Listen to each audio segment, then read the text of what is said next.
శ్రమ చాలాసార్లు ఏం చేస్తుందంటే మనిషిని కృంగదీస్తుంది.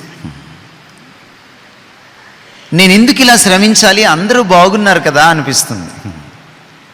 శ్రమ మనల్ని ఒంటరి వారిగా చేస్తుంది. శ్రమలో ఉన్నప్పుడు చాలాసార్లు డిప్రెషన్ ఒకటే ఉంటుంది, కృంగిపోవడం ఒకటే మిగిలిపోతుంది. చాలాసార్లు కౌన్సిలింగ్ కూడా మంచిగా ఉండదు.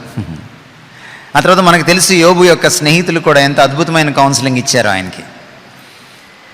కానీ యోబు ఒక అద్భుతమైన మాట అంటాడు దేవుడి గురించి. దేవుడి దగ్గర నుంచి ఎప్పుడు మంచి కోరాలా? ఆయన మనల్ని శిక్షించకూడదా? ఆయన మనల్ని హింసించకూడదా?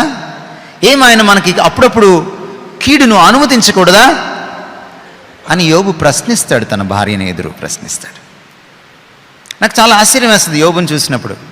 ఈరోజు మనకి బైబిల్ మన చేతుల్లో ఉంది, కానీ మనకు బైబిల్ చాలా వరకు తెలియదు. ప్రభు కూడా చాలా వరకు తెలియదు మనకి.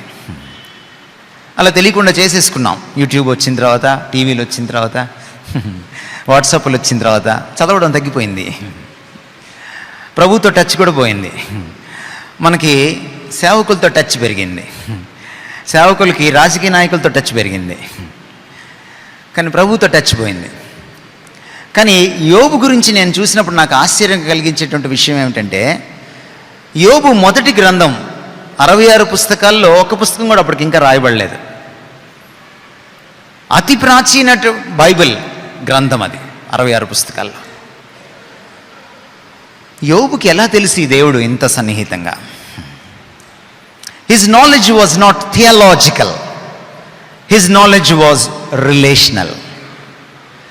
అతని జ్ఞానము, దైవ జ్ఞానము ఒక థియలాజికల్ స్కూల్లో, బైబిల్ కాలేజ్లో, బడిలో చేరి నేర్చుకున్నది కాదు. దేవుడి పాదాల దగ్గర నేర్చుకున్నది. దేవునితో అతనికి ఉన్న సాన్నిహిత్యం అలాంటిది.